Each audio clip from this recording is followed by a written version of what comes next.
সম্মানিত শিক্ষক, শুভেচ্ছা নিন। আমন্ত্রণ জানাচ্ছি আজকের টিউটোরিয়ালে। এই টিউটোরিয়ালটি অনুসরণ করলে আমরা কায়ো অ্যারাবিক কিবোর্ড ইনস্টল করতে পারবো এবং আরবি ভাষায় টাইপ করতে পারবো। বাংলা এবং ইংরেজির পাশাপাশি আরবি ভাষা আমাদের শিক্ষাক্রমের একটি অংশ। প্রশ্নপত্র তৈরি কিংবা বিভিন্ন কাজে আরবি ভাষার প্রয়োজন হয়, তাই আপনার কম্পিউটার থেকে আরবি ভাষায় টাইপ করতে চাইলে আরবি কিবোর্ড ইনস্টল থাকতে হবে।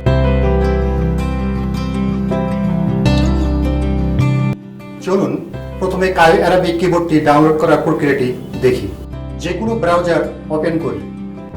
ব্রাউজারের অ্যাড্রেস বারে www.google.com টাইপ করে এন্টার প্রেস করি। গুগলের সার্চ বারে কায়ো অ্যারাবিক .audioaut লিখে সার্চ দিই। স্ক্রিনে প্রদর্শিত এই লিঙ্কটি ওপেন করি। ব্রাউজ করে নিচের দিকে গেলে দুটি লিঙ্ক দেখতে পাচ্ছি। ডাউনলোড করার জন্য এখান থেকে যে কোনো একটি লিঙ্কে ক্লিক করতে হবে। আমরা প্রথম লিঙ্কে ক্লিক করি। এই ডাউনলোড বাটনে ক্লিক করি। কায়ো অ্যারাবিক কিবোর্ড সফটওয়্যারটি নির্দিষ্ট ফোল্ডারে ডাউনলোড হয়ে যায়। প্রিয় সহকর্মী, আসুন প্রক্রিয়াটি আবার দেখি এবং প্রবাহ চিত্রটি অনুসরণ করি।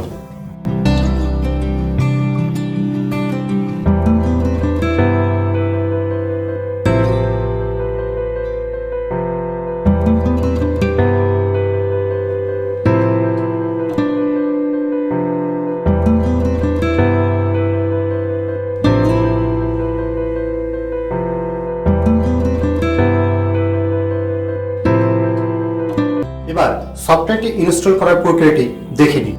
কায়ো অ্যারাবিক কিবোর্ড সফটওয়্যারটি যে নির্দিষ্ট ফোল্ডারে ডাউনলোড হয়ে আছে তার উপর ডাবল ক্লিক করি। নির্দেশনা অনুসরণ করে কায়ো অ্যারাবিক সফটওয়্যারটির ইনস্টলেশন সম্পূর্ণ করি। কম্পিউটার রিস্টার্ট দিই। প্রিয় সহকর্মী, আসুন প্রক্রিয়াটি আবার দেখি এবং প্রবাহ চিত্রটি অনুসরণ করি।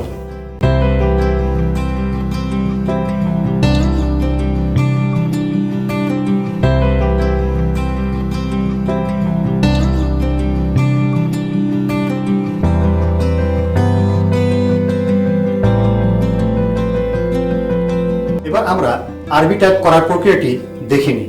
আরবি টাইপ অনুশীলনের জন্য একটি মাইক্রোসফট ওয়ার্ড ফাইল ওপেন করি।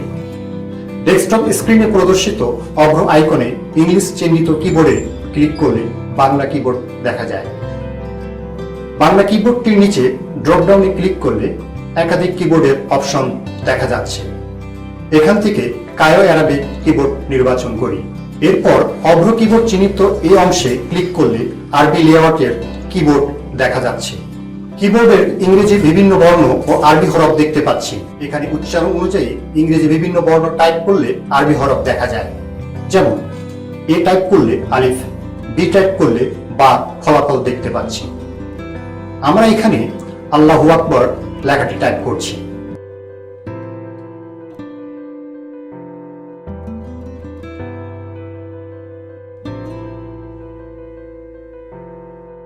এভাবে আমরা একাধিক শব্দ কিংবা প্যারাগ্রাফ টাইপ করতে পারি। প্রিয় সহকর্মী, আসুন প্রক্রিয়াটি আবার দেখি এবং প্রবাহ চিত্রটি অনুসরণ করি।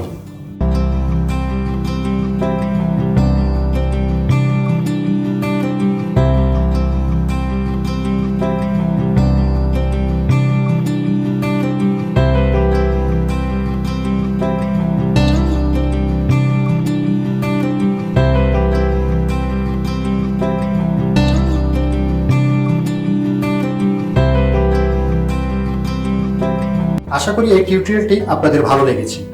পরবর্তী টিউটোরিয়াল দেখার আমন্ত্রণ রইল। ধন্যবাদ।